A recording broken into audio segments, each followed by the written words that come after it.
ఉద్యోగం కోసం చూస్తున్నారా? ఓం శక్తి ప్రైవేట్ లిమిటెడ్ కంపెనీలో మార్కెటింగ్ జాబ్స్ 20,000 నుంచి 30,000 వరకు జీతం ఉంటుంది. సంప్రదించండి.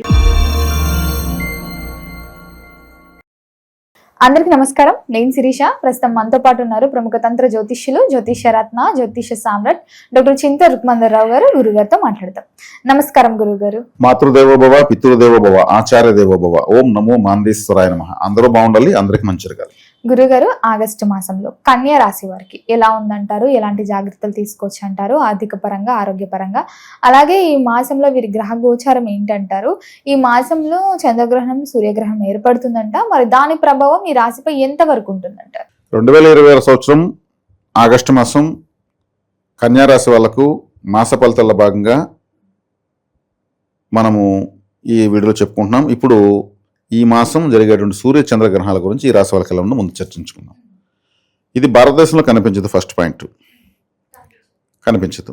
చంద్రగ్రహణం పాక్షికంగా కనిపిస్తుంది, అయినా పెద్దగా ప్రభావం చూపించదు.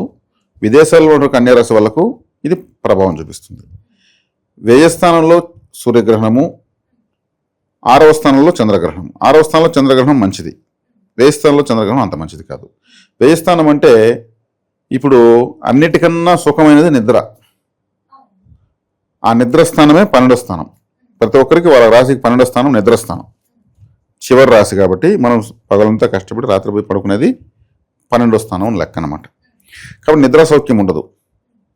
అంటే సూర్యగ్రహణానికి విదేశాల్లో ఉన్న వాళ్ళకి ఇది పనిచేస్తుంది, మన భారతదేశంలో ఉన్న వాళ్ళకి కాదు. కానీ మన విదేశాల్లో ఉన్న మన వాళ్ళే కాబట్టి, మన వాళ్ళ కోసం మనం చెప్తున్నాం కాబట్టి వీళ్ళు సూర్యగ్రహణానికి జప తప దానాదులు చేసుకోవాలి.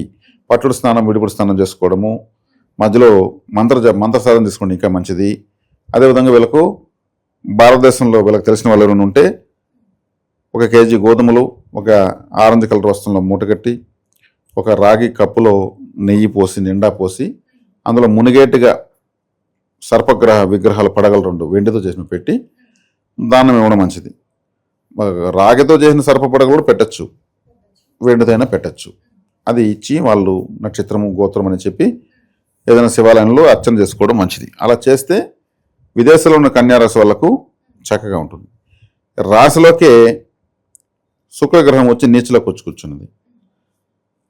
10వ స్థానంలో కుజుడు వచ్చాడు. కుజుడిని మళ్ళీ శని 7వ స్థానంలో వక్రించి చూస్తున్నాడు. మళ్ళీ కుజుని కేతువు చూస్తాడు. అంటే లగ్నానికి, అంటే రాశికి కుజ, శని, కేతుగ్రహ, శుక్రగ్రహ అననుకూలత, వ్యతిరేక అనుకూలంగా ఉండదు. కాబట్టి కన్యారాశి వాళ్ళు ఈ మాసము ఖచ్చితంగా గ్రహణాల కన్నా దీన్ని ముఖ్యంగా చూసుకోవాలి. ఎందుకంటే కేతువు పోయి కుజుని చూస్తాడు, శని కుజుని చూస్తాడు, కుజుడు రాశిని చూస్తాడు. ఇప్పుడు కుజుడు రాశిని చూస్తే శని చూసినట్టే, శని 7వ స్థానంలో చూస్తున్నాడు. కేతువు చూసినట్టే, కేతువు కుజుని చూస్తున్నాడు. కేతువు చూపుని తీసుకొని కుజుడు మళ్ళీ మన రాశిని చూస్తున్నాడు. కాబట్టి కన్యారాశిని ఇక్కడ ఏమవుతుంది, 3 పాపగ్రహాలు రాశిని చూస్తున్నాయి. జన్మంలోనే శుక్రుడు నీచబడిపోయాడు, ద్వితీయాధిపతి జన్మంలో నీచబడ్డాడు, అంటే కుటుంబ స్థానాధిపతి.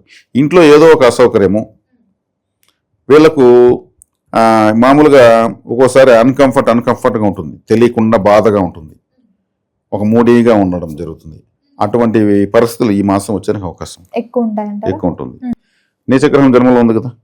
అదేవిధంగా శుక్రుడు స్త్రీకారకుడు కాబట్టి ఈ రాశిలో పుట్టిన స్త్రీలకు చాలా అన్కంఫర్ట్గా ఉంటుందని చెప్పచ్చు. ఈ రాశిలో పుట్టిన పురుషులకు, వాళ్ళకు సంబంధించిన స్త్రీలకు ఏదైనా అనారోగ్యం చేయడము, వాళ్ళకు సంబంధించి ఇంకేదైనా అసౌకర్యాలు జరగడం లాంటివి జరుగుతాయి.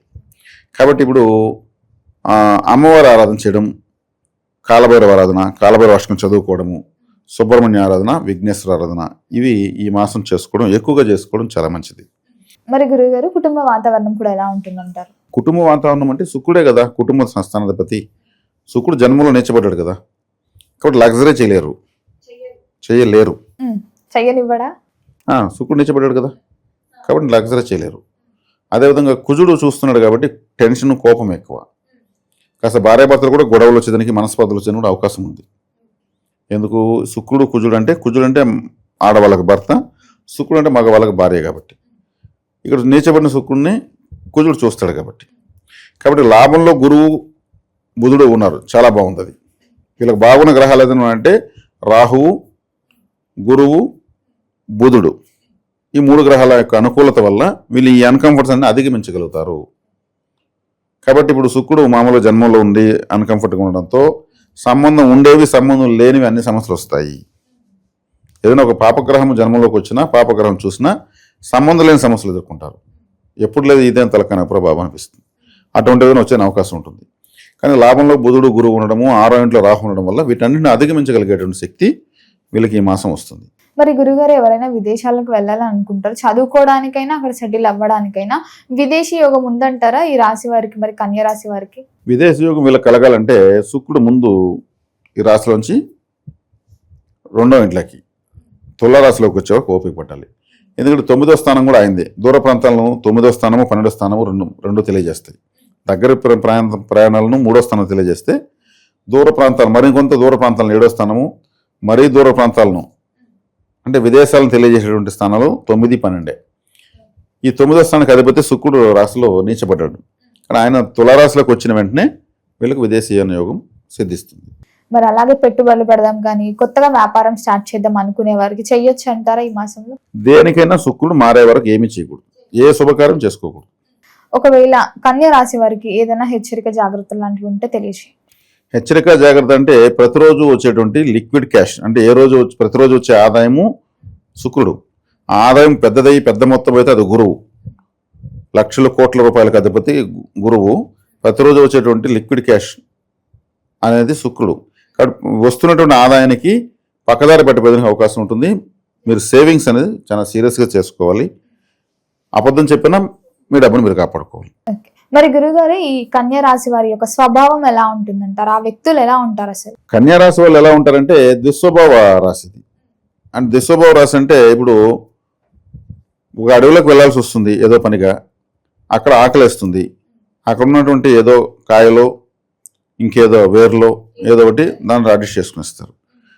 నేను బిర్యానీ తప్పితే ఇంకేమీ తిన్ను అని మొండి కూర్చోరు.